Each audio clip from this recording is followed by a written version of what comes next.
Muito boa tarde. Uma saudação ao missionário Miguel Bermudes Marim e todos os ministros e todos os irmãos que estão conectados através do satélite Amazonas e o satélite Eutelsat 8 nos diferentes países.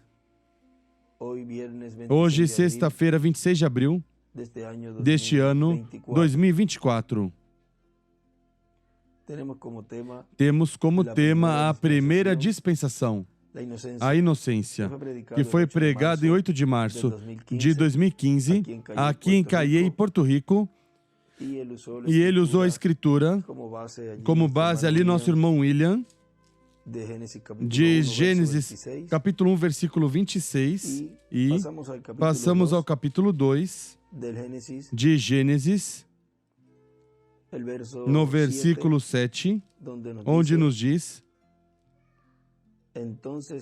formou o Senhor Deus, formou o Senhor Deus aí em cima, onde diz, formou o Senhor Deus, ele escreve no 8º dia milenial.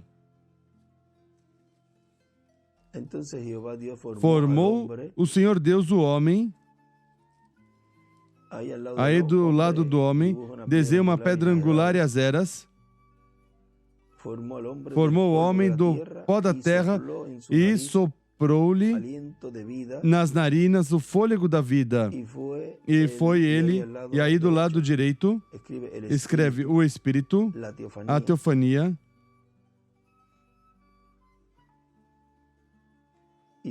E foi o homem um ser vivente.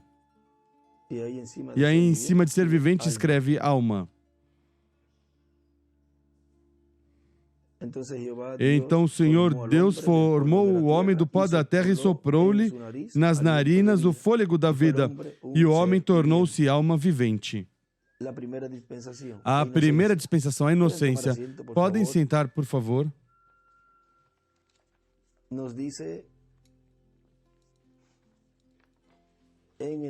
Nos diz na mensagem: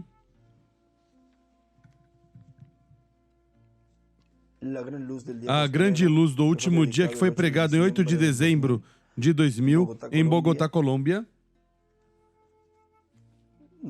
nos diz, nosso irmão William, encontramos Jesus na era da pedra angular do seu tempo, realizando a introdução a uma nova dispensação. João Batista era o mensageiro de era, Jesus mensageiro dispensacional. Não há dois mensageiros para uma mesma era, mensageiro de eras, e não há mensageiros dispensacionais para uma mesma dispensação. Não há dois ao mesmo tempo, mesmo que em algumas ocasiões podem ter sido vistos dois mensageiros dispensacionais na Terra, inclusive lá no princípio, no tempo de Adão, quando apareceu 7, mas um é o da dispensação da inocência e o outro da dispensação da consciência. Se para o tempo de Noé, 7 estava vivo, se viam então dois profetas maiores ali ao mesmo tempo. Mas um era da dispensação segunda, a dispensação da consciência, e o outro da terceira dispensação, a dispensação do governo humano. Assim que podemos ver onde está o mistério desta situação quando é vista e são vistos dois profetas na terra ao mesmo tempo. E também nessa mensagem, a restauração do reino de Deus na terra, nos diz nosso irmão William,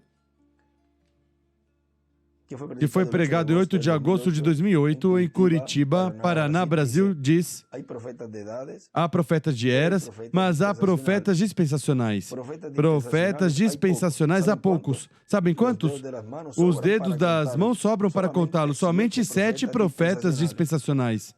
Adão, para a dispensação da inocência, 7, para a dispensação da consciência, Noé, para a dispensação do governo humano, a terceira dispensação, Abraão, para a dispensação da promessa, a quarta dispensação, Moisés, para a quinta dispensação, a dispensação da lei, Jesus para a sexta dispensação, a dispensação da graça. E para o último dia tem que aparecer o sétimo profeta dispensacional e os judeus o estão esperando. Ou seja, estão esperando esse sétimo mensageiro dispensacional da dispensação do reino, do qual tem que estar vivo em carne humana neste planeta Terra. E vejam, passa 2000 anos desde que apareceu o sexto, Jesus, e neste tempo final está o sétimo. Agora, vejam vocês também aqui, vamos um momentinho. Nos detemos aí nessa mensagem que estamos lendo e vamos passar em uma partezinha aqui de uma mensagem que hoje vamos estar vendo. Vejam já quase ao final da mensagem, diz nosso irmão William, é importante que os que ainda não receberam a Cristo como Salvador o façam o mais rápido possível, porque de um momento a outro se fechará a dispensação da graça. Isso foi em 2015, vejam, na dispensação da graça. Esse profeta mensageiro foi Jesus. Depois da dispensação da graça, tem que aparecer, diz ali nosso irmão William, na mensagem que lemos,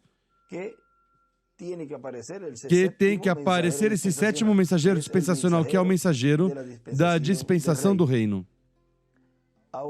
Agora é muito importante colocar e saber o trabalho dos mensageiros de cada era, de cada dispensação, o trabalho dos arcanjos, o trabalho dos anjos, ou seja, tudo o que eles têm que realizar no meio da raça humana, que posição ocupam,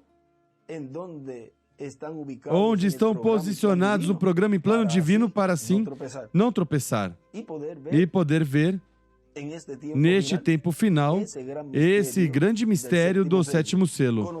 Conhecendo tudo isso, o sétimo selo fica aberto e fica mostrado de como seria, quando seria e em quem seria. Agora vejam, nessa mensagem, onde nos fala nosso irmão William,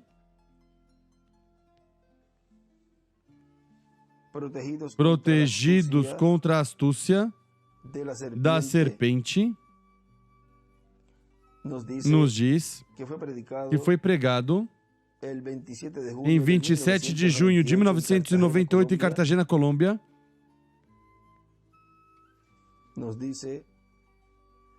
Nos diz, assim como Caim era filho do maligno, a descendência dos filhos do maligno está distribuída pelo planeta Terra. E agora, a raça humana está misturada fisicamente. Mas no espírito aí é onde se faz, é feita a separação. A diferença. Onde é feita a separação?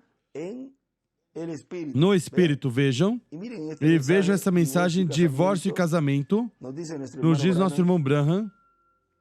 Agora, Deus nos ajude, essa escritura, essa questão, Jesus a confrontou no mero começo do seu ministério. Citou Mateus 19, de 1 a 8, e Moisés a confrontou no mero começo do seu ministério. É uma pergunta primordial no coração dos crentes. O pecador não se importa, mas é para os crentes. Veja, o pecador não lhe importa os requisitos, as cláusulas que tem que se ter para receber as bênçãos de Deus. Eles dizem, isso não tem a ver, isso não importa, porque é um pecador, é um incrédulo. Agora, para o crente, sim. O crente Sim, olha, vê todos os requisitos para obter a bênção e as bênçãos de Deus. Mas é para crentes, porque o crente está tentando fazer tudo o que sabe fazer para viver correto diante de Deus. Não, se isso está bem, pode fazer isso, pode fazer o outro. Isso não tem nenhum problema.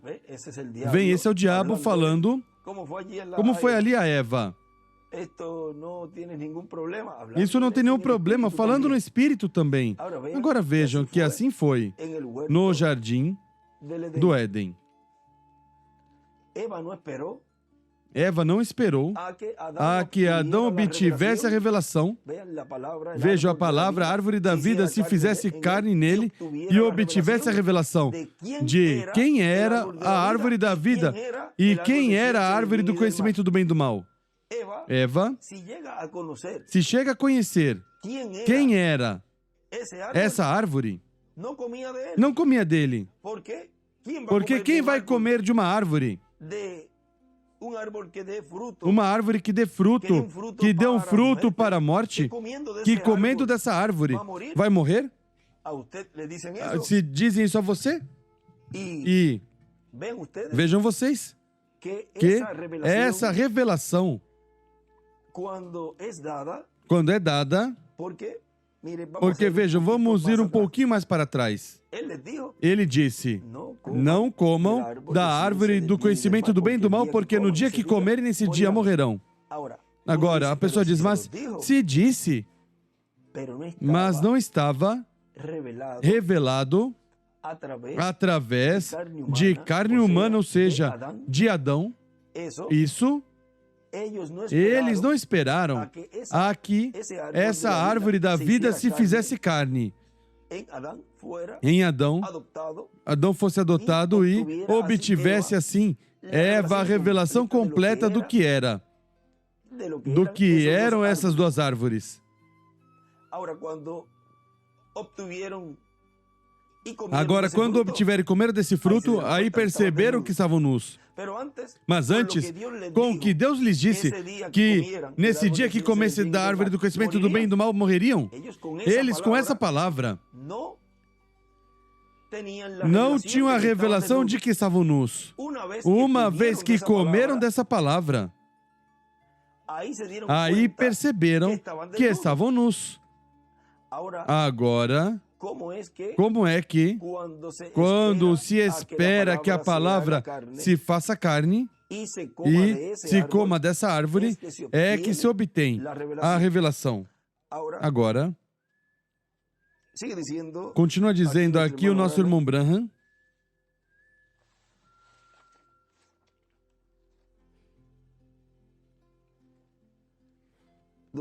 onde eu parei aqui, porque o crente está tentando fazer tudo o que sabe que deve fazer para viver correto diante de Deus.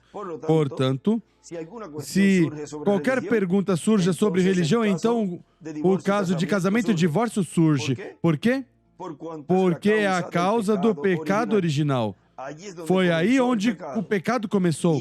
E essa é a razão pela qual é trazido a cada vez, porque é o princípio do pecado propriamente dito. E ele escreve aí o pecado original. Agora continua dizendo aqui nosso irmão William na mensagem Protegidos contra a astúcia da serpente. Quando a raça humana caiu no jardim do Éden, o diabo tomou a dianteira aí, se apoderou do planeta Terra. E o filho do maligno, Caim, apareceu como primogênito, foi o primeiro que nasceu. E podemos ver que o diabo começou a governar com ele. E depois Caim teve um filho e edificou uma cidade e lhe colocou o nome dessa cidade, o nome do seu filho. Vejam que está fazendo uma imitação do que Deus fará. Porque a grande cidade, porque o diabo, recordem que é um imitador. Diz no livro de Citações que imitou nas eras. Vamos buscá-lo aqui em um momentinho. No livro de Citações.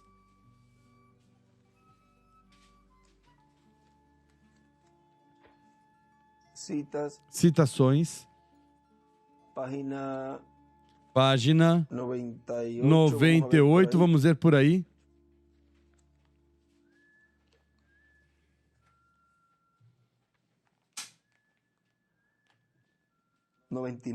Noventa e nove. Parágrafo 857 diz: recordem, Satã tentará imitar. Ele tratará de imitar toda coisa que a igreja fará. Ele tentou fazê-lo. O notamos através do anticristo, mas essa é uma coisa em particular que ele não poderá imitar. Aí não haverá mímicas para isso. E mímicas ele sublinha. Porque ele não sabe. Não há modo de sabê-lo. É a terceira etapa. Aí ele escreve: o sétimo selo é a terceira etapa. Satã imitará. O fez nas eras. E aí à direita desenha uma pedra angular e as eras. E uma flecha para a pedra angular, ou seja, de onde também tratará de imitar, ou seja, na era da pedra angular. Mas vejam como não há mímica, diz o Branham, quando o diabo começar a imitar, tanto através de ministros ou através de pessoas, tentando interpretar e dizer o que o mensageiro trouxe, essas boas novas, essas notícias, e também tentando interpretar o que o reverendo William Branham disse, quando começam a dizer isso é assim, porque isso é assim. Aí é o diabo usando essas pessoas, imitando e tentando fazer confundir o povo, as pessoas, tanto indivíduos como grupos, para que não possam receber a bênção de Deus. O diabo sempre fez isso em todos os tempos. Trata de se adiantar para levar o máximo possível à grande tribulação. E quando dizemos a grande tribulação, vejam, é a quinta dimensão aberta na Terra, já nesse tempo, completamente. Porque cada líder desses reinos levam as pessoas ao seu reino. E ele, em suas manifestações através de ministros ou de pessoas, o que busca é arrastar todas essas pessoas para seu reino. Qual é o reino? O anticristo, do homem do pecado, o qual estará manifestado o diabo em toda a sua plenitude. Qual é o reino? Do maligno, a quinta dimensão, a qual está tentando implantá-la desde o Jardim do Éden para cá. Agora, vejam, continua dizendo, nosso irmão William, vejam que está fazendo uma imitação do que Deus fará, porque a grande cidade, a Nova Jerusalém, terá o nome eterno de Deus, que é o nome novo do Senhor Jesus Cristo, o nome do seu Filho, é o nome que Deus tem à Nova Jerusalém. Agora, por outro lado, está o reino de Deus, o reino do Messias, o qual será estabelecido neste planeta Terra depois da grande tribulação, depois que se realize a ceia das bodas do Cordeiro e regressemos à Terra para o estabelecimento desse reino. Deus está fazendo essa separação, essa segregação. Quem está fazendo? O Filho do Homem com seus anjos, realizando esse trabalho. Vejam que aí nos disse, no Espírito, isso é algo muito importante. É onde foi a mescla, a mistura, vejam. A raça humana está misturada fisicamente, mas no Espírito é onde é feita a separação. Agora vejam na mensagem, adotados no livro ou tomo, se tem por aí. No de vocês é a página 40. Página 40, na parte onde começa a dizer, agora, onde chegam agora? depois de nos vestir desse corpo glorioso, e a grande era vindoura, quando estes corpos glorificados, este corpo celestial foi feito corpo glorificado. Captam ao que me refiro? Então posso me aproximar e dizer, irmão Neville, me permita dar uma pequena ilustração.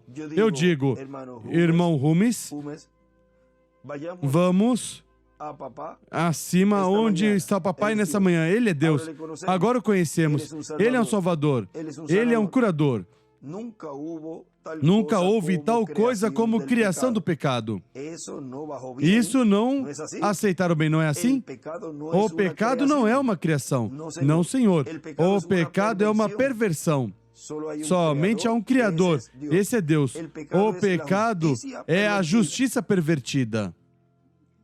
O que é o adultério? A justiça pervertida. O que é uma mentira? A verdade mal interpretada, certamente. O que é uma palavra maldita? É uma bênção de Deus convertida em palavra de maldição. O que obtiveram no lugar de uma bênção. O pecado não é uma criação, o pecado é uma perversão. Assim que Satã não podia criar o pecado, ele só perverteu o que Deus tinha criado. Isso é exatamente correto. A morte é só a perversão da vida. E ele escreve aí do lado para cima, pecado é igual, perversão da justiça. Vejam, o pecado é a justiça pervertida. Porque, vejam vocês, Satã não criou o pecado, mas que perverteu o que Deus tinha criado. Agora, vamos continuar aqui onde paramos, da mensagem à restauração do reino de Deus na terra. Continua dizendo, está prometido, como Elias, que restaurará todas as coisas, e também está prometido Moisés, e também está prometido Messias. O conceito que os rabinos têm quanto à vinda do Messias, a vinda de Moisés e a vinda de Elias, é um pouco diferente ao conceito teológico do cristianismo, mas estão esperando os três. Nos livros de teologia do cristianismo também aparece que estão esperando Elias. O judaísmo está esperando que apareça um homem proclamando a paz imperecível. E diz, esse é o verdadeiro precursor do Messias, o anjo do pacto e da concórdia.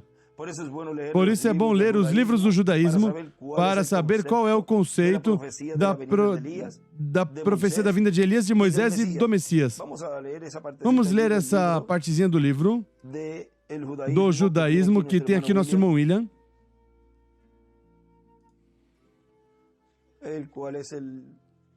O qual é um livro que ele esteve nos lendo em algumas ocasiões deste mesmo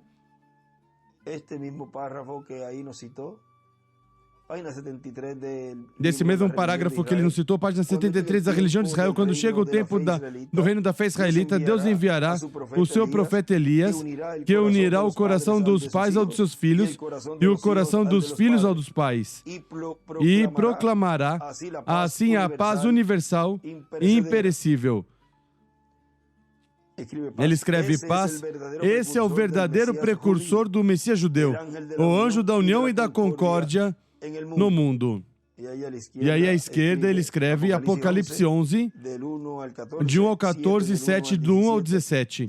E escreve Messias, e escreve anjo.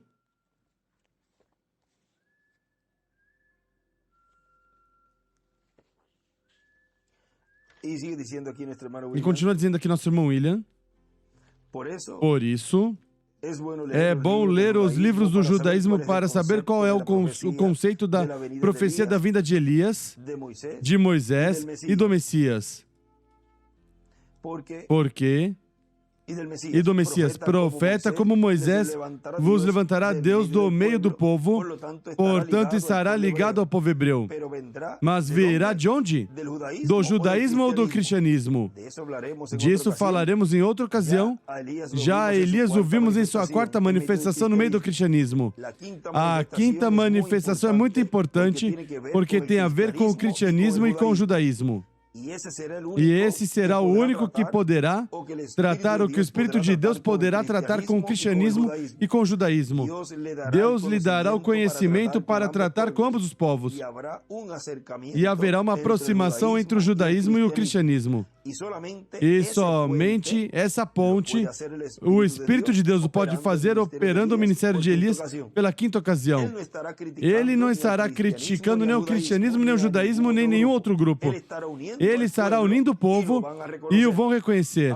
Agora vejam como, por um lado, ele está unindo o povo, ou seja, fazendo essa pesca milagrosa de 253 peixes, por um lado. Mas vejam vocês que, pelo outro lado, está fazendo a separação. Vejam esses dois trabalhos que está fazendo Deus neste tempo final. Por um lado, faz a separação, a segregação. Ali, onde lemos que ele está fazendo essa separação. Diz, mas no Espírito aí é onde é feita a separação. A diferença é onde é feita essa segregação entre o certo e o errôneo. E por outro lado está unindo, vejam, está realizando esse trabalho de juntar essas duas varas na mão do profeta. Como as tribos do norte com as tribos do sul são unidos neste tempo final. Agora, vejam vocês como, desde o Jardim do Éden, começou essa batalha, essa luta pelo reino, por estabelecer o reino na terra. Porque desde o princípio isso é o que Deus tinha em seu plano e o que Deus tem em seu programa realizar. Mas o diabo se adiantou. Agora vejam que o título de propriedade regressa então de novo às mãos de Deus. E ele diz aí que colocou essa espada, que é a coluna de fogo, para que não pudessem. Vamos ler aí essa partezinha aí de Gênesis,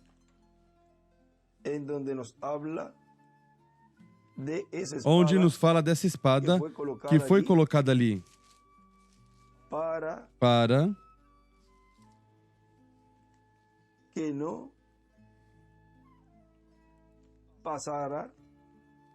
que não passasse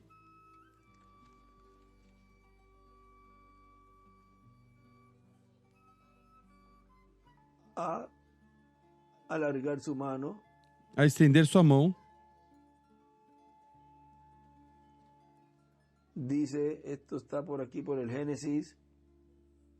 Diz isso aqui por Gênesis,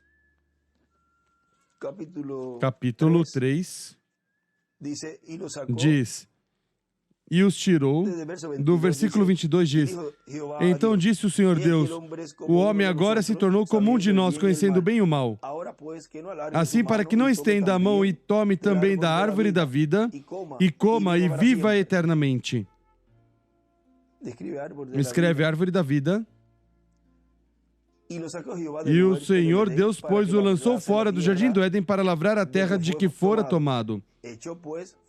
Havendo lançado fora o homem, pôs querubins ao oriente do jardim do Éden e uma espada flamejante que se revolvia por todos os lados para guardar o caminho da árvore da vida. Escreve aí, árvore da vida.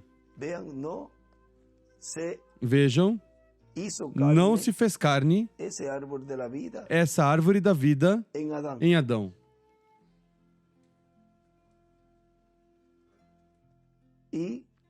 E aqui nesta outra Bíblia, também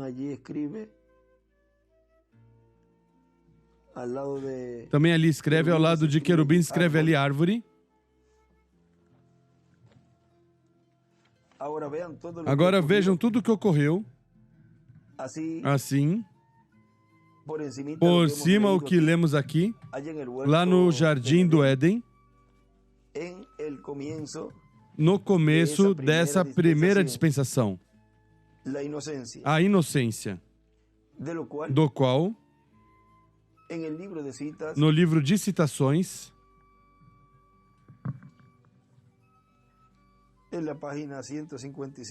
na página 155, parágrafo 1387, aí nos diz agora, em fazer isso vim aqui com o propósito de ensinar as últimas taças, as últimas 7 taças e as últimas 7 trombetas e os últimos 7 trovões do livro de Apocalipse, ligando junto nessa hora em que vivemos para prosseguir depois da abertura dos 7 selos, as 7 eras da igreja. E não poderíamos ter espaço para fazê-lo. Assim que eu espero que tão pronto como eu possa, nós possamos obter um lugar suficiente para isso, seja aqui ou em Louisville, New Albany, ou seja, que colocamos uma carpa, uma tenda, para que assim possamos ficar por todo o tempo que o Senhor nos guie a fazer. E aí ele escreve 7 trombetas, as 7 taças, as 7 trombetas, 7 taças, 7 trovões.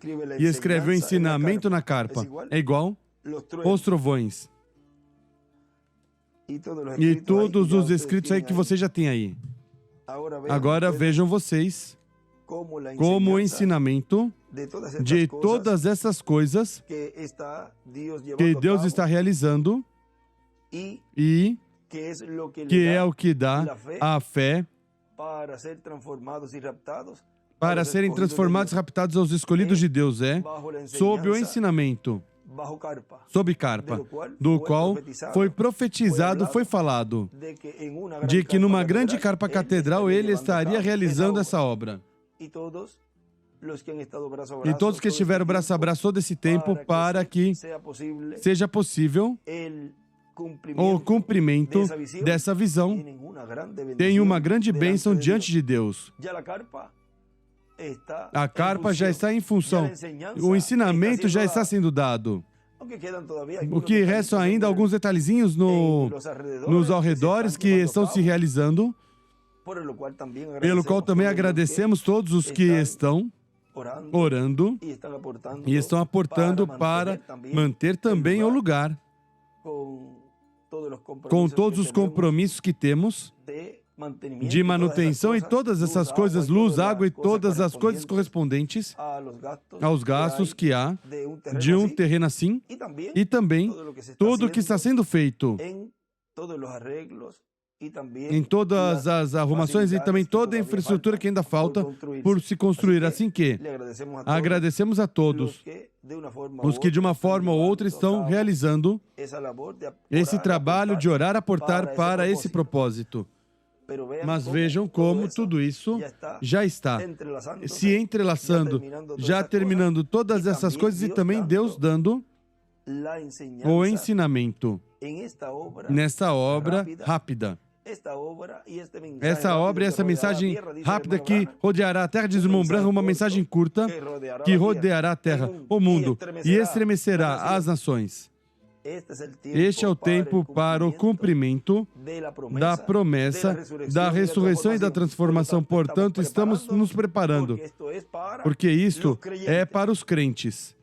Que Deus os abençoe e Deus guarde, e nos colocamos em pé para assim deixar conosco neste tema que temos para hoje, a primeira dispensação, a inocência. Deixamos assim imediatamente conosco nosso apreciado irmão e amigo, o doutor William Soto Santiago.